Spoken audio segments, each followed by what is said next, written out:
तो बच्चों अब स्टार्ट करते हैं क्या कि एक क्वेश्चन दे रखा है कि ए वेक्टर है वो एक्स एक्सिस के साथ वाई एक्सिस के साथ एंटी क्लॉकवाइज डायरेक्शन में 60 डिग्री का एंगल बनाता है। ठीक है, दूसरा वेक्टर दे रखा है बी वेक्टर जो एक्स एक्सिस के साथ एंटी क्लॉकवाइज डायरेक्शन में 30 डिग्री का एंगल बनाता है। हमें बताना है ए वेक्टर और बी वेक्टर के बीच में कितना एंगल होगा। ठीक, चलो देखो, मान लो मैं बनाता हूं ये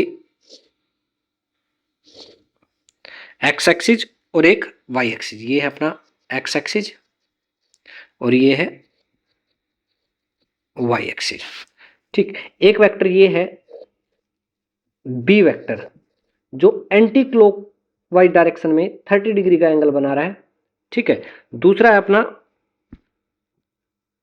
ये वाला वेक्टर। ठीक है, बी वेक्टर सॉरी ए वेक्टर ये बना रहा है कितना, एंटी क्लॉकवाइज डायरेक्शन में 60 डिग्री का है। ठीक, दोनों की tail to tail already coincide कर रही है। हमें बताना है ए वेक्टर और बी वेक्टर के बीच में एंगल कितना होगा। तो एक चीज बताओ, दोनों की टेल टू टेल कोइंसाइड कर रही है और ये एंगल कितना हो जाएगा, ये एंगल ऑलरेडी 30 डिग्री का हो जाएगा, सॉरी 60 डिग्री का हो जाएगा। और हमें चाहिए कौन सा एंगल, हमें चाहिए ये एंगल, दोनों के बीच में ये एंगल कितना होगा 60 ये 120 डिग्री। ठीक है, तो आंसर क्या हो जाएगा हमारा 120 डिग्री। ठीक, चलो नेक्स्ट क्वेश्चन की बात करते हैं। नेक्स्ट क्वेश्चन में कोई भी एक इक्विलेटरल ट्रायंगल दे रखी है ए बी सी। ठीक, इसमें पूछ रहा है ए बी वैक्टर और ए सी वैक्टर के बीच में एंगल बताओ। पहला जो है, चलो देखो, ये मैं इसी में बताता हूँ। ये जो मेरा है ये वाला है मेरा, यहाँ से इस पॉइंट से स्टार्ट है और ये यहाँ पे ए बी वैक्टर। ये जो है यहाँ ऐसे ये वाला ये है मेरा ए सी वैक्टर, सॉरी सी ए वैक्टर, सी ए वैक्टर। और ये वाला यहां से स्टार्ट ये वाला बी सी वैक्टर। पूछा क्या है, ए बी वैक्टर और ए सी वैक्टर के बीच में एंगल। अब मुझे पता है ए सी वैक्टर, देखो सी ए का उल्टा ऐसे होगा, ये क्या होगा मेरा ए सी वैक्टर, और ए बी वैक्टर मेरा ये है ये है ए बी वैक्टर। तो ये एंगल कितना हो जाएगा, जो ये एंगल है। ठीक है, तो ये एंगल कितना है 60 डिग्री, क्योंकि इक्विलेटरल ट्रायंगल है। तो ए बी और ए सी के बीच में एंगल कितना हो जाएगा 60 डिग्री का। अच्छा भाई, दूसरा क्वेश्चन क्या बोल रहा है, दूसरा क्वेश्चन बोल रहा है कि ए बी वैक्टर और बी सी वैक्टर के बीच में, ए बी वैक्टर कौन सा है ये वाला, बी सी वैक्टर। ठीक, बी सी वैक्टर तो ये है, ये वाला है। तो इसकी बिल्कुल इसके पैरेलल शिफ्ट करो इसको, बी सी वैक्टर को, ये बी सी वैक्टर ये हो जाएगा, ये बी सी वैक्टर हो जाएगा। ठीक है, तो एक चीज देखो, ये चाहिए तो ऐसे कर लो इसको, ये क्या है, ये ए बी वैक्टर है। ये एंगल जो होगा, ये एंगल जो होगा ये कितना होगा 120, क्योंकि ये कितना है 60 डिग्री का, तो ये एंगल हो जाएगा 120। ठीक है, ए बी वैक्टर और बी सी वैक्टर के बीच में एंगल कितना हो गया 120 डिग्री। क्या हो जाएगा 120 डिग्री। ठीक, अगला पार्ट है इसमें बी सी वैक्टर और सी ए वैक्टर। बी सी वैक्टर ये रहा, और सी ए वैक्टर ये रहा, ए सी वैक्टर ये रहा। तो बी सी वैक्टर देखो, ए सी वैक्टर होगा ऐसे, ये बिल्कुल इसके ऑपोजिट, सी ए वैक्टर के ऑपोजिट। मैं दूसरे रेड कलर से जो बना रहा हूं ये वाला वैक्टर क्या हो जाएगा अपना ए सी वैक्टर। और ये वाला कौन सा है अपना, अब टेल टू टेल कौन साइड कर रही है ना, ये वाला अपना बी सी वैक्टर। तो ये जो एंगल होगा ये वाला एंगल, ये एंगल क्या हो जाएगा ए सी वैक्टर और बी सी वैक्टर के बीच में एंगल कितना हो जाएगा 60 डिग्री का। ठीक है, तो ये एंगल कितना हो जाएगा 60 डिग्री का। चलो नेक्स्ट क्वेश्चन देखते हैं। नेक्स्ट क्या बोलता है, to represent the direction of reference. देखो, किसी भी वेक्टर को स्पेस में दिखाने के लिए हमें रेफरेंस पॉइंट की जरूरत पड़ती है, रेफरेंस एक्सिस की जरूरत पड़ती है। सपोज करो मुझे कहीं जाना है, मैं किसी से एड्रेस पूछता हूँ, भाई ये एड्रेस कहाँ पे है, वो कहेगा भाई तेरे को यहाँ से 5 किलोमीटर चलना पड़ेगा और 5 किलोमीटर जाने के बाद टर्न लेना पड़ेगा। मैं कहूँगा भाई 5 किलोमीटर किस डायरेक्शन में जाना है, नॉर्थ में जाना है, ईस्ट में जाना है, वेस्ट में जाना है, किधर जाना है। ठीक है, तो मेरे को बताएगा भाई इस डायरेक्शन में जाना है। ठीक है, इतनी दूर जाके तेरे को टर्न लेना पड़ेगा 30 डिग्री का टर्न लेना पड़ेगा, राइट टर्न लेना पड़ेगा, या कितना घूमना पड़ेगा वो मेरे को बताएगा। फिर उसके बाद तेरे को 2 किलोमीटर चलना पड़ेगा, तेरे को उसके बाद तेरी जो भी डेस्टिनेशन है वो आ जाएगी जहां तेरे को जाना है। ठीक है, तो उसने ये सब क्या कैसे बताया, मैं जहां पे खड़ा था वहां से उसने बताया रेफरेंस एक्सिस को लेके। ठीक है, भाई मेरे को इस डायरेक्शन में, नॉर्थ ईस्ट जो भी उसने बताया कि भाई इस डायरेक्शन में जाना पड़ेगा, फिर उसके बाद इतना मेरे को टर्न लेना पड़ेगा, फिर इतना चलना पड़ेगा।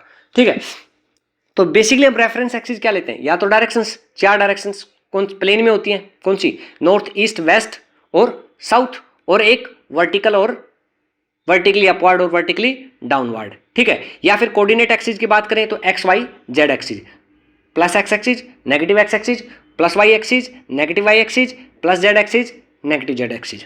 ठीक है, ऐसे लेते हैं। देखो सपोज करो कि हम एक्सिस की बात करें। ठीक है, ये पॉइंट है, ये एक्स एक्सिस है, ये वाई एक्सिस है, मुझे इस पॉइंट पे जाना है। इस पॉइंट के कोऑर्डिनेट है, सॉरी, इस पॉइंट के कोऑर्डिनेट है 3 और 5। तो इसका मतलब क्या है, इसका मतलब है अगर ये मैं ओरिजिन मान लूं, ओरिजिन, ये ओरिजिन यहां से मैंने, अगर यहां से मैंने चलना स्टार्ट किया ओ पॉइंट से, तो मेरे को एक्स डायरेक्शन में जाना पड़ेगा। तीन यूनिट्स में चलूंगा एक्स डायरेक्शन में। 3 यूनिट्स किधर चला, 3 यूनिट्स चला मैं एक्स डायरेक्शन में। ठीक है, उसके बाद 5 यूनिट्स में किधर चला, 5 यूनिट्स में चला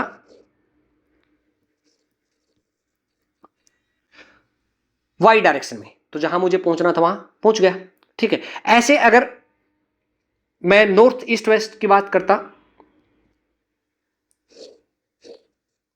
ये सॉरी, हम जनरली जो दिखाते हैं इसको हम देते हैं क्या, नॉर्थ, ये अपना नॉर्थ होता है, ये अपना ईस्ट, ये अपना साउथ, और ये वेस्ट। अगर मुझे मान लो ये पॉइंट, ये कोई पॉइंट दे रखा है, ये पोलर कोऑर्डिनेट ये ऐसे दे रखा है। ठीक है, ये एंगल कितना दे रखा है मेरे को, थीटा इक्वल टू मान लो 30 डिग्री है। ठीक, और इस वेक्टर की लंब है आर वेक्टर है ये। ठीक है, ये है आर वेक्टर।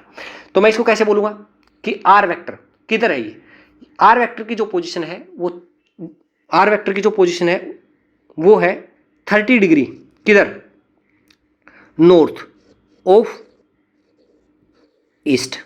ठीक है, 30 डिग्री नॉर्थ ऑफ ईस्ट में। ठीक, मैग्नीट्यूड इसकी मैं मेजर कर लूंगा, स्केल लूंगा, स्केल से नाप लूंगा भाई कितनी मैग्नीट्यूड का ये है। ठीक है, और डायरेक्शन यहां से अपने को पता ही लग गई, नॉर्थ ऑफ 30 डिग्री क्या है, नॉर्थ ऑफ ईस्ट। तो ये मैंने एंगल मेजर किया कहां से, ईस्ट डायरेक्शन से। ठीक है, ईस्ट डायरेक्शन से एंटी क्लॉकवाइज डायरेक्शन में मैंने मेजर किया, और इसको बोलने का तरीका यही होता है। ठीक है, जैसे सपोज करो मुझे इस पॉइंट पे जाना पड़ता, ये पॉइंट ये मान लो ये था, ये 45 डिग्री। ठीक, ये पे मैं कैसे बोलता इसको, मैं बोलता इसको, ये मान लो आर वेक्टर है, तो इसको बोलता कैसे, 45 डिग्री वेस्ट ऑफ नॉर्थ। ठीक है, 45 डिग्री वेस्ट ऑफ नॉर्थ। ठीक है, और डायरेक्ट मैग्नीट्यूड को स्केल से मेजर कर लेता, जो भी मैग्नीट्यूड होती है इसकी। तो ये एक रिप्रेजेंट करने का तरीका होता है। अच्छा, वर्टिकली अपवर्ड, प्लेन के परपेंडिकुलर, वर्टिकली अपवर्ड और प्लेन के परपेंडिकुलर इनसाइड द प्लेन क्या होगा, वर्टिकली डाउनवर्ड। ये तीसरी जो अपनी डायरेक्शन होती है। अच्छा भाई, मान लो अगर वैसे बात करें 6 डायरेक्शन होती हैं, ऊपर नीचे, south north south east west, ऊपर नीचे, 6 डायरेक्शन हो गए। ठीक है, अगर कोऑर्डिनेट एक्सिस की बात करें तो एक्स वाई जेड कोऑर्डिनेट। ठीक है, अब plus X negative X, plus Y negative Y, plus Z और नेगेटिव जेड एक्सिस। अच्छा भाई, अब एक चीज देखो, मान लो इधर ये मेरा पॉजिटिव एक्स एक्सिस, इधर मेरा नेगेटिव एक्स एक्सिस। ठीक है, और इधर मेरा पॉजिटिव वाई एक्सिस और इधर मेरा नेगेटिव वाई एक्सिस, और परपेंडिकुलर टू द प्लेन, मतलब प्लेन के बिल्कुल परपेंडिकुलर क्या होगा, जेड एक्सिस। अब जेड एक्सिस की कौन सी साइड पॉजिटिव होगी, कौन सी साइड नेगेटिव होगी, कैसे लोगे, कैसे डिसाइड करोगे जेड की, भाई इनसाइड द प्लेन पॉजिटिव लोगे जेड एक्सिस को, या outside the plane Z axis को पॉजिटिव लोगे। तो उसको दिखाने के लिए हम पता क्या करते हैं, राइट हैंड का रूल करते हैं, राइट हैंड थंब रूल का यूज करते हैं। अपनी राइट हैंड की फिंगर्स को रखना पॉजिटिव एक्स डायरेक्शन में, और घुमाना किधर, पॉजिटिव वाई डायरेक्शन की तरफ। जो थंब देगा ना वो डायरेक्शन देगा पॉजिटिव जेड डायरेक्शन की। ठीक है, क्या है, पॉजिटिव एक्स एक्सिस की तरफ रखोगे अपनी फिंगर्स को, राइट हैंड की फिंगर्स को, और कर्ल करोगे किधर, पॉजिटिव वाई एक्सिस की तरफ। तो ये क्या देगा अपना पॉजिटिव जेड एक्शन की जेड एक्सिस की डायरेक्शन। ठीक है, अगर मान लो तुम्हें दिया होता वाई जेड प्लेन, भाई अपन जो फिलहाल जो अपना जो बोर्ड है वो 2 डायमेंशन में है। ठीक है, 2 डायमेंशनल प्लेन है, तो इसमें 2 ही एक्सिस दिखा सकते हैं, या तो एक्स एक्सिस या Y axis, X axis Y axis, या फिर वाई एक्सिस जेड एक्सिस। ठीक है, एक एक्सिस तो परपेंडिकुलर टू द प्लेन ही रहेगा। अगर मान लो वाई एक्सिस और जेड एक्सिस दिए होते तो मैं क्या करता, अपनी फिंगर्स को रखता प्लस वाई की डायरेक्शन में और क्रल करता प्लस जेड की डायरेक्शन में, तो क्या कर देता अपने को प्लस एक्स की डायरेक्शन दे देता। ठीक है, जैसे मान लो ऐसे, ये अपने को इधर दे दिया प्लस वाई और इधर दे दिया प्लस जेड। ठीक है, पूछता कि प्लस एक्स किधर होगा, तो प्लस एक्स किधर होगा, प्लस वाई की डायरेक्शन में फिंगर्स को रखता, कर्ल करता किधर, प्लस जेड की तरफ, तो प्लस एक्स की डायरेक्शन आ जाती। ठीक है, समझ में आया? तो ये है। अगर मान लो ये ऐसे दे देता,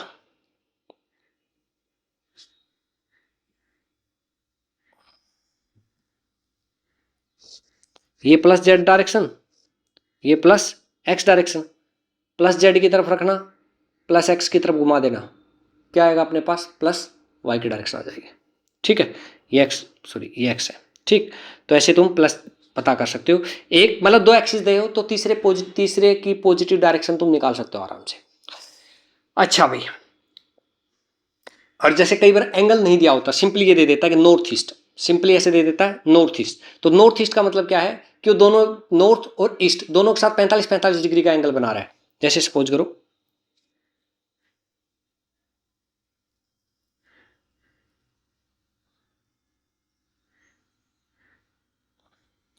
अपने को ऐसे दे दे,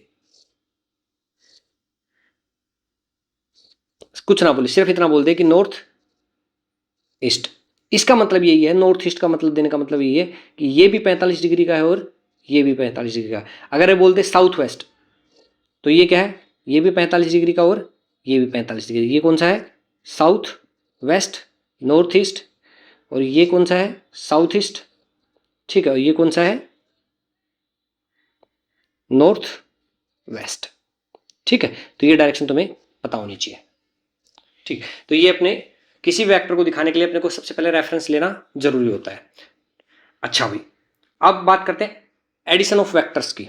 एडिशन ऑफ वेक्टर्स की अगर बात करें तो एडिशन ऑफ वेक्टर्स में 3 लॉज दिए गए हमें, triangles rule of vector addition, parallelogram rule of vector addition and polygon law of vector addition. ठीक, हम बात करते हैं सबसे पहले triangles law of vector addition की। Triangles law of vector addition क्या बोलता है, अगर 2 साइड्स, ठीक है, 2 वेक्टर्स किसी ट्रायंगल की साइड्स को रिप्रेजेंट करते हैं, तो उनका जो रिजल्टेंट होगा वो तीसरी साइड से दिया जाएगा। कैसे, देखो उसका बता क्या होनी भी कैसे चाहिए। अगर मान लो एक वेक्टर मेरा ये है ए वेक्टर और दूसरा वेक्टर मेरा है ये बी वेक्टर। ठीक है, तो पहला क्या है, फर्स्ट वेक्टर को लिखो as it is a vector, दूसरे वेक्टर को पैरेलली शिफ्ट करो, इस ऐसे शिफ्ट करना है कि दूसरे वेक्टर की टेल पहले वेक्टर के हेड पे कोइंसाइड करनी चाहिए। मतलब ये जो टेल है ऐसे कोइंसाइड, ऐसे ये अपना क्या हो जाएगा, बी वेक्टर। ठीक है, ये इसकी टेल दूसरे वेक्टर के हेड पे कोइंसाइड कर रही है। ठीक है, जो तीसरा वेक्टर होगा, तीसरा वेक्टर कहां से होना चाहिए, पहले वेक्टर के टेल से, पहले वेक्टर के टेल से, और एंड कहां होना चाहिए, दूसरे वेक्टर के हेड पे, जो ये सी वेक्टर होगा। ये क्या देगा अपने को, 2 वेक्टर्स का सम देगा। वही इसमें लिखा हुआ है, if 2 vectors are representing 2 sides of a triangle, अगर 2 वेक्टर किसी ट्रायंगल की 2 साइड को रिप्रेजेंट करते हैं, such that head of first vector coincide with the tail of second vector. Head of first vector, जैसे ए वेक्टर का head coincide कर रहा है कहां पे, टेल, सेकंड वेक्टर की टेल के ऊपर। ठीक, तो जो थर्ड वेक्टर है जो स्टार्ट होगा कहां से, फर्स्ट वेक्टर की टेल से, और एंड कहां पे होगा, सेकंड वेक्टर के हेड पे, वो क्या देगा, 2 पहले वेक्टर्स का रिजल्टेंट। ठीक, समझ में आया? चलो आगे देखते हैं इसको। सी, जैसे ये A vector plus B vector, तुम ऐसे भी लिख सकते हो इसको, बी वेक्टर प्लस ए वेक्टर, ये कौन सा लॉ है, कोम्यूटेटिव लॉ। ठीक है, कोम्यूटेटिव वेक्टर एडिशन क्या है, कोम्यूटेटिव लॉ को फॉलो करता है।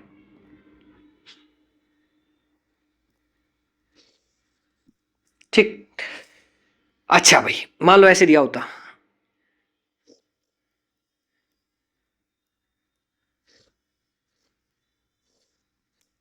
ये ए वेक्टर, ये बी वेक्टर, ये सी वेक्टर। देखो एक क्लोज लूप बन रहा है। इसका मतलब पता क्या है? इसका मतलब ये है कि ए वेक्टर प्लस बी वेक्टर बराबर होगा माइनस सी वेक्टर। ठीक है, A vector plus B vector बराबर होगा माइनस सी वेक्टर, क्योंकि देखो जो इसका रिजल्टेंट आता ए वेक्टर और बी वेक्टर का, फर्स्ट वेक्टर के हेड से फर्स्ट वेक्टर के टेल से स्टार्ट होता ऐसे, और कहाँ पे जाता? सेकंड वेक्टर के हेड पे। ये वेक्टर होता, ये वेक्टर क्या आता? बिल्कुल सी वेक्टर के बिल्कुल सी वेक्टर के ओपोजिट में। ठीक, तो ये क्या होता? ए वेक्टर प्लस बी वेक्टर बराबर माइनस सी वेक्टर। ठीक, या फिर इसको कैसे लिख देंगे? ये इधर आ जाएगा, a vector plus B vector minus c vector क्या होगा? 0 के बराबर आ जाएगा। ठीक, तो ये अपना हुआ triangle's law of vector addition. Next क्या है? नेक्स्ट है parallelogram law of vector addition. ये क्या बोलता है? If two vectors are joint tail to tail and represent the two adjacent sides of a parallelogram, then its diagonal starting from common tail of the two vectors will represent the resultant of these two vectors। इसका मतलब क्या है? देखो अगर मान लो मेरा ये कोई दो वेक्टर्स हैं, ए वेक्टर एंड बी वेक्टर। ठीक है, मैं क्या करूंगा? बी वेक्टर को पैरेलली शिफ्ट करूंगा और वो पैरेलली शिफ्ट होके कहाँ जाएगा? ऐसे आ जाएगा, ऐसे बी वेक्टर। ठीक है, अब बी वेक्टर की जो टेल है वो ए वेक्टर की टेल पे कोइंसाइड कर रही है। यही इस लॉ में बोल रहा है कि दोनों की टेल क्या करनी चाहिए? कोइंसाइड करनी चाहिए। अच्छा भाई, मैं ए वेक्टर के बिल्कुल पैरेलल एक दूसरा वेक्टर बनाऊंगा ऐसे, यहाँ पे बिल्कुल पैरेलली तो शिफ्ट कर ही सकता हूँ, कोई दिक्कत नहीं है। ठीक है, ये लो। ठीक, और बी वेक्टर के पैरेलल बनाऊंगा, ये क्या है मेरा? बी वेक्टर, और ये क्या है? A vector. ये ऑलरेडी है कि पैरेलली किसी भी वेक्टर को मैं शिफ्ट कर सकता हूँ, ये अलाउड है। ठीक है, तो ये क्या बन गया? एक पैरेललोग्राम। ठीक, दोनों के कॉमन पॉइंट से मैं एक वेक्टर ड्रॉ करता हूं, ये वेक्टर। तो पैरेललोग्राम लॉ बोलता है कि जो एक दोनों के कॉमन पॉइंट से जो डायगोनल जाता है, डायगोनल होता है पैरेललोग्राम का, वो क्या देता है? दोनों का रिजल्टेंट। क्या मतलब? ये जो मान लो ये मेरा सी वेक्टर है, ये क्या देगा? ये देगा ए वेक्टर प्लस बी वेक्टर। ठीक है, ये अपना देगा। मान लो दोनों के बीच में एंगल क्या था? थीटा, ये दे रखा है थीटा। ये दोनों के बीच में एंगल क्या था? थीटा। तो इसका हम रिजल्टेंट निकालते हैं, प्रूफ देखते हैं रिजल्टेंट कैसे आएगा। देखो मैं इसमें समझाता हूं। मैं क्या करूंगा? इसको बिल्कुल एक यहां से एक परपेंडिकुलर डालूंगा, परपेंडिकुलर डाला, ये परपेंडिकुलर डाला यहां पे, ये मैंने डाला परपेंडिकुलर। ठीक है, इस परपेंडिकुलर की ये एंगल क्या होगा? अगर ये थीटा तो ये भी थीटा होगा, क्योंकि ये क्या है? बी वेक्टर ही तो है ये। ठीक है, अब इसकी लेंथ, बी वेक्टर की मैग्नीट्यूड क्या है? बी। तो ये क्या हो जाएगा मेरा? ये हो जाएगा मेरा बी साइन थीटा, और ये हो जाएगा बी कोस थीटा। ये वाली साइड मैं रेड कलर से दिखा रहा हूं, ये इतनी साइड क्या हो जाएगी? बी कोस थीटा, और ये क्या हो जाएगा मेरा? B sine theta. ठीक है, कैसे पता चला बी साइन थीटा होगा? ट्रिग्नोमेट्री से। परपेंडिकुलर अपॉन हाइपोटेन्यूज, बी क्या है? हाइपोटेन्यूज है। ठीक है, ये एक राइट एंगल ट्रायंगल बन रही है। देखो ये एक राइट एंगल ट्रायंगल बन रही है, जिसके अंदर ये क्या है? हाइपोटेन्यूज है। ठीक है, ये एंगल कितना है अपना? थीटा है। ठीक, तो ये बी साइन थीटा क्या हो जाएगा? परपेंडिकुलर, और बी कोस थीटा क्या हो जाएगा? बेस, इस राइट एंगल ट्रायंगल का। ठीक है, ये नीचे मैंने दिखा भी रखा है इसके अंदर, ये एंगल, ये भूल जाना, ये नहीं कुछ भी। ठीक है, तो ये कोई एक इन ट्रायंगल, मैं लिख देता हूं चीज में, in triangle, in right angle triangle, right angle triangle P T R. ठीक है, किसमें? पी टी आर में। ठीक, सॉरी, पहले हम लेते हैं ये वाला, एक सेकंड रुक जाओ, सॉरी, पहले हम ट्रायंगल लेते हैं छोटी वाली, बी साइन थीटा रो निकालने के लिए। क्या क्या लेंगे? ट्रायंगल आर क्यू टी में। ठीक है, आर क्यू टी में R T upon Q R क्या हो जाएगा? Sine theta. तो आर टी निकालना है, तो आर टी बराबर क्या हो जाएगा? आर टी बराबर हो जाएगा बी साइन थीटा, क्योंकि क्यू आर क्या है? B sine theta, B sorry, तो ये हो जाएगा बी साइन थीटा, ये अपना आ गया। ठीक है, तो क्यू टी क्या हो जाएगा? ट्रिग्नोमेट्री से बी कोस थीटा, ये वाला बी कोस थीटा हो जाएगा, ठीक है, ये भी साइन थीटा होगा। ठीक, अब लेते हैं बड़ी वाली ट्रायंगल, मुझे ये चाहिए, मुझे चाहिए p r, p r, p r ही तो रिजल्टेंट है, पी आर की मैग्नीट्यूड चाहिए मुझे फाइनली। तो मैं क्या करूंगा, ट्रायंगल लूंगा P R T, right angle triangle, right angle triangle क्या लूंगा, पी आर टी। देखो पी आर क्या है, हाइपोटेन्यूज, पी आर क्या है, हाइपोटेन्यूज, पी आर का स्क्वायर बराबर होगा पी टी का स्क्वायर प्लस आर टी का स्क्वायर। अब पी टी कितना है, पी टी देखो, पी टी है वो है P Q plus Q T, ये है ना, P Q plus Q T. अच्छा पी टी, पी क्यू कितना है, पी क्यू है अपने पास ए, क्यू टी कितना है बी कोस थीटा, तो मतलब पी टी क्या होगा, ए प्लस बी कोस थीटा। अच्छा भाई पी आर, पी आर को हमने आर वेक्टर लिख रखा है, मतलब आर मान लो उसको, तो ये क्या हो जाएगा, आर वेक्टर लिख रखा है, आर वेक्टर की मैग्नीट्यूड आर के बराबर, आर वेक्टर बराबर क्या है, मैग्नीट्यूड आर के बराबर, तो आर, ये स्क्वायर यहां से हटेगा, उस साइड में रूट में जाएगा। ठीक, पी टी, पी टी मतलब ए प्लस बी कोस थीटा का square, R T, R T का मतलब क्या है, बी साइन थीटा का स्क्वायर। ठीक है, तो देखो ये क्या हो जाएगा, ये हो जाएगा a square plus B square cos square theta plus 2ab cos theta plus B square sine square theta. ठीक है, एक चीज देखो, b square plus cos, b square cos square theta plus B square sine square theta, इसमें से b square common आ जाएगा, cos square plus sine square theta क्या हो जाएगा 1। ठीक, तो मैं इसको सिंपली लिख देता हूं, a square plus B square plus 2ab cos theta, ये रिजल्टेंट हो जाएगा दोनों का। कोई भी दो वेक्टर, अब कोई भी दो वेक्टर जिनके बीच में एंगल थीटा है और उनकी मैग्नीट्यूड ए एंड बी कुछ भी हो सकती है, ठीक है, तो उसके लिए फॉर्मूला रहेगा ये।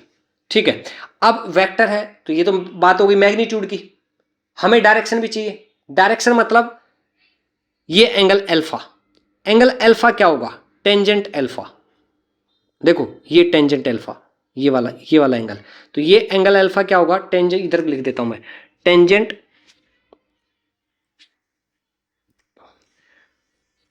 टेंजेंट अल्फा, टेंजेंट अल्फा बराबर होगा, अल्फा होता है परपेंडिकुलर अपॉन में बेस, टेंजेंट अल्फा बराबर होता है परपेंडिकुलर अपॉन बेस, परपेंडिकुलर क्या है बी साइन थीटा और बेस क्या है, बेस है अपने पास ए प्लस बी, देखो ये वाला अल्फा, ये अल्फा के सामने वाला परपेंडिकुलर, थीटा के सामने वाला क्या होता है अपोजिट साइड परपेंडिकुलर, तो बी साइन थीटा अपन इस ट्रायंगल में पी टी, बेस क्या है पी टी, तो वो क्या हो जाएगा ए प्लस बी कोस थीटा। तो ये अल्फा किसके साथ एंगल है, ए वेक्टर के साथ, ध्यान रखना अल्फा किसके साथ एंगल है, ए वेक्टर के साथ में।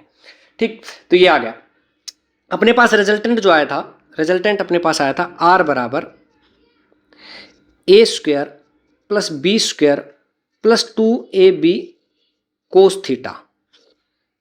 ठीक है, ये कोई मान लो एक वेक्टर ए वेक्टर, ये सॉरी ये ए वेक्टर और ये कोई भी दूसरा वेक्टर बी वेक्टर, दोनों के बीच में थीटा है, तो इनका ए वेक्टर प्लस बी वेक्टर का रिजल्टेंट यही होगा।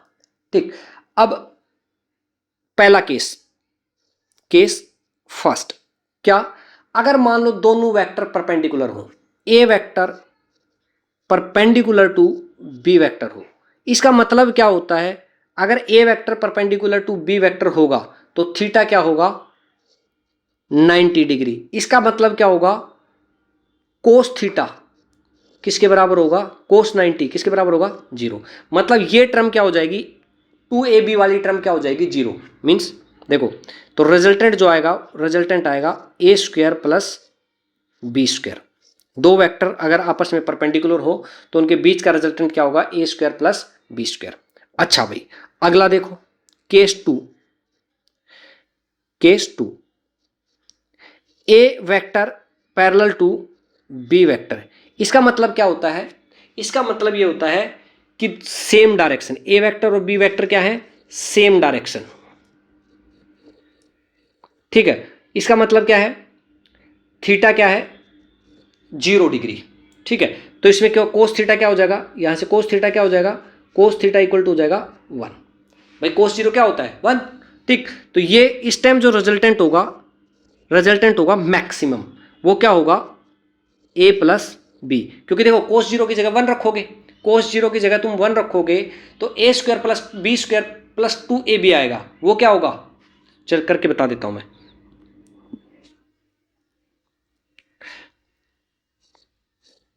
a square plus B square plus 2ab, cos 0 तो 1 ही होता है, तो वो 1।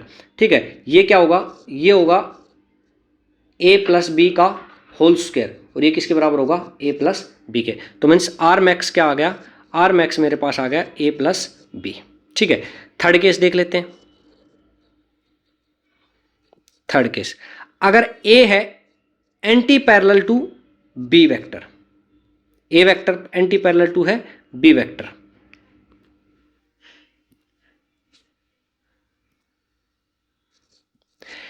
ए vector anti parallel to B vector है, इसका मतलब क्या होगा? थीटा क्या होगा? थीटा है 180, मीन्स ओपोजिट डायरेक्शन में। ठीक है, तो इसका मतलब क्या है? कोस थीटा, कोस 180 कितना होता है? -1। तो आर आएगा मिनिमम, रिजल्टेंट इस टाइम क्या होगा? मिनिमम। वो क्या होगा? a माइनस बी के बराबर। चेक करके देख लेना, कोस थीटा की जगह कोस 180 रखोगे तो कोस 180 -1 आएगा, तो a square plus B square minus 2ab का रूट, और वो क्या होगा? a माइनस बी के बराबर। और ये इस टाइम रिजल्टेंट मिनिमम होता है। तो देखो रिजल्टेंट मैक्सिमम कब आएगा? जब दो वेक्टर्स आपस में परपेंडिकुलर सेम डायरेक्शन में होंगे, मीन्स दोनों के बीच में एंगल क्या होगा? 0 होगा। और रिजल्टेंट मिनिमम कब आएगा? जब दोनों एक दूसरे के ओपोजिट होंगे, मीन्स एंगल 180 डिग्री होगा, तो क्या होगा? मिनिमम रिजल्टेंट आएगा। ठीक है, तो किसी भी दो वेक्टर्स का रिजल्टेंट किसके बीच में लाई करेगा? Minimum to maximum. रिजल्टेंट जो लाई करेगा वो लाई करे किसके करेगा? a माइनस बी से बड़ा या उसके बराबर, और a प्लस बी से छोटा या उसके बराबर। ठीक है, मैक्सिमम a प्लस बी होता है, ये रिजल्टेंट लाई करेगा। ये रिजल्टेंट की रेंज है, किसी भी दो वेक्टर्स के बीच में रिजल्टेंट की रेंज क्या है? दोनों का सम या फिर दोनों का डिफरेंस, दोनों के डिफरेंस से बड़ा या उसके बराबर, दोनों के सम से छोटा या उसके बराबर। ठीक है, ये आएगा। अच्छा, एक क्वेश्चन कर लेते हैं।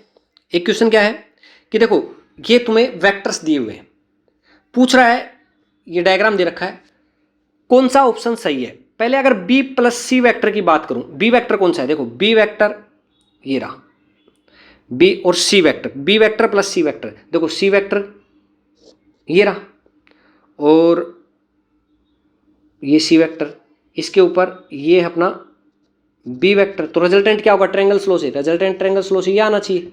ठीक है, ट्रायंगल स्लो से रिजल्टेंट ये आना चाहिए। ये है कोई ऑप्शन? कोई भी वेक्टर इस डायरेक्शन में है? नहीं है कोई भी वेक्टर इस डायरेक्शन, तो मतलब ये तो अपना गलत हो गया। ठीक है, अच्छा भाई दूसरा देख लेते हैं। दूसरा क्या है? दूसरा है अपना D vector plus C vector, D vector ये रहा, ठीक है, और सी वेक्टर ये रहा, ऐसे। ठीक, ये अपना सी वेक्टर, तो दोनों का रिजल्टेंट इधर आएगा। इधर है कोई वेक्टर डायरेक्शन में? एफ वेक्टर, सॉरी कोई वेक्टर नहीं, एफ वेक्टर की डायरेक्शन है इधर? नहीं है, तो ये तो नहीं हो सकता। अब बात करते हैं डी वेक्टर और ई वेक्टर की। ये ई वेक्टर मतलब ई वेक्टर को पैरेलली शिफ्ट करेंगे इधर, ई वेक्टर। ठीक है, तो इसकी डायरेक्शन किधर आएगी? दोनों की रिजल्टेंट की इधर, दोनों का रिजल्टेंट क्या आएगा? ऐसे। तो ये एफ वेक्टर मैच खा रहा है इससे, ये रहा, देखो, तो ये सी ऑप्शन हो जाएगा। ठीक है, B vector plus E vector भी एक बार मैच कर लेते हैं, एक बार देख लेते हैं है कि नहीं। बी वेक्टर ये रहा और ई वेक्टर ये रहा, ई वेक्टर ऐसे ये रहा। ठीक है, दोनों पैरेलली शिफ्ट कर दिया, तो दोनों का रिजल्ट किधर आएगा? इधर। ठीक है, तो ये ऐसे किसी वेक्टर के डायरेक्शन, मतलब ऑप्शन कौन सा करेक्ट है? सी ऑप्शन करेक्ट है इसके अंदर। अच्छा भाई, अब देख लेते हैं direction of A vector plus B vector are shown, what can not be the direction of A vector. देखो ए वेक्टर ये दे रखा है, ये ए वेक्टर दे रखा है ऐसे, और बी वेक्टर दे रखा है ऐसे, बी वेक्टर और ए वेक्टर, ठीक है। एक चीज ध्यान रखना, जो रिजल्टेंट लाई कर सकता है वो इन दोनों के बीच में लाई कर सकता है, ए वेक्टर और बी वेक्टर के। मतलब क्या रिजल्टेंट कहाँ लाई करेगा, रिजल्टेंट ऐसे यहाँ पे इनके बीच में होगा, या तो ऐसे होगा, ऐसे होगा, ऐसे हो सकता है, ऐसे हो सकता है, ऐसे हो सकता है, ऐसे हो सकता है, ऐसे हो सकता है, ठीक है। ये सभी, इन सभी में से कोई भी हो सकता है, ठीक। बट इधर नहीं हो सकता, इस रीजन में नहीं हो सकता, इस रीजन में नहीं हो सकता, ठीक है। तो देखो, सॉरी,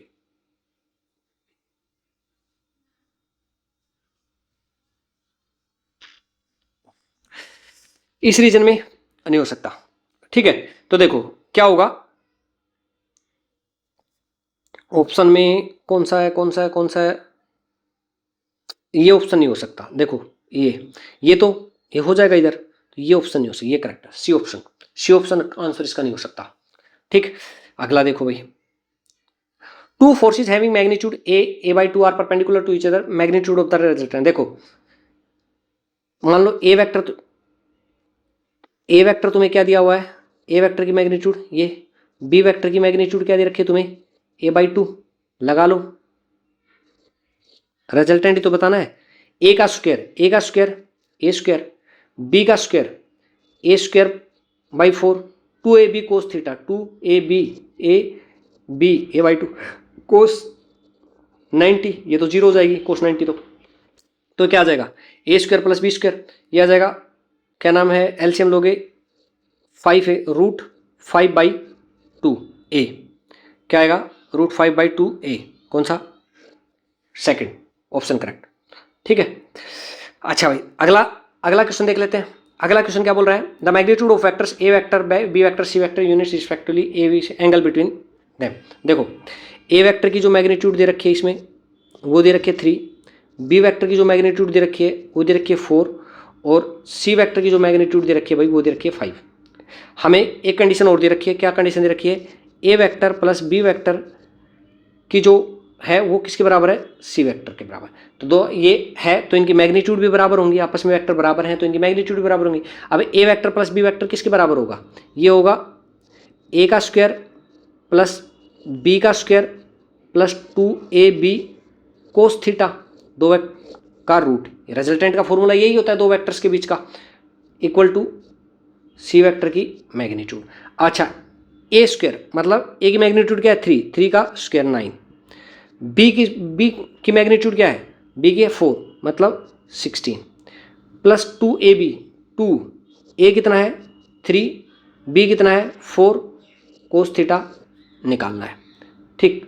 इसका रूट इक्वल टू किसके बराबर है, सी के बराबर, सी की मैग्नीट्यूड कितनी है 5। चलो भाई आगे देखते हैं, ये हो जाएगा 25, ये 6 ये 24 कोस थीटा, ठीक, ये बराबर 25, दोनों तरफ स्क्वायर कर दिया, ठीक। तो इधर से रूट हट जाएगा और उधर 25 आ जाएगा, 25 से 25 कैंसिल, तो कोस थीटा बराबर क्या आ जाएगा 0, तो थीटा बराबर क्या आ जाएगा 90 डिग्री, क्या आंसर हो जाएगा π/2। कोई डाउट है तो देख लो, चेक कर लो एक बार, ठीक है। अच्छा भाई अगला देखते हैं,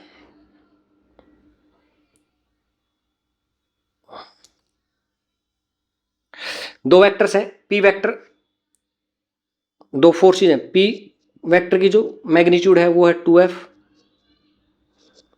और क्यू वेक्टर की जो मैग्नीट्यूड है वो है 3f, ठीक है। और दोनों के बीच में एंगल कितना दे रखा है थीटा, तो और बता रहा है कि उनके, अगर मैं क्यू जो फोर्स है, क्यू फोर्स को अगर डबल कर दूं तो रिजल्टेंट भी क्या हो जाता है डबल।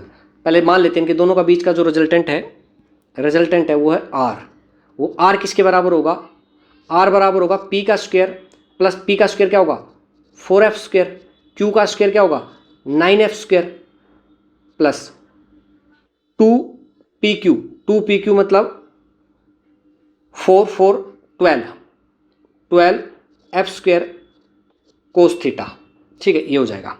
अच्छा भाई अब क्यू की मैग्नीट्यूड को कर दिया डबल, क्यू की मैग्नीट्यूड को डबल कर दिया तो रिजल्टेंट भी होगा डबल रिजल्टेंट मतलब 2r, और क्यू की मैग्नीट्यूड को डबल किया इसमें, देखो पी की तो उतना कितनी है तो हो जाएगा 4 एफ स्क्वायर, क्यू की मैग्नीट्यूड को डबल किया है मतलब 6, तो 6 का 36f²। और फिर ये हो जाएगा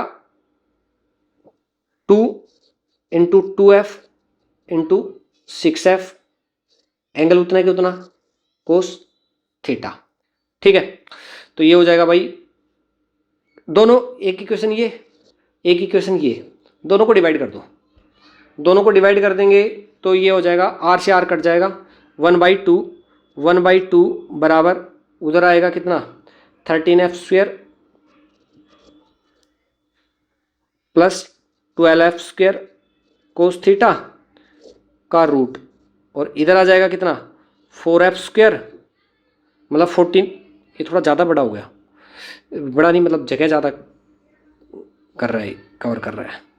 इसको मैं पूरे को कैंसिल करते बिल्कुल थोड़ा सा छोटा लिखता हूँ।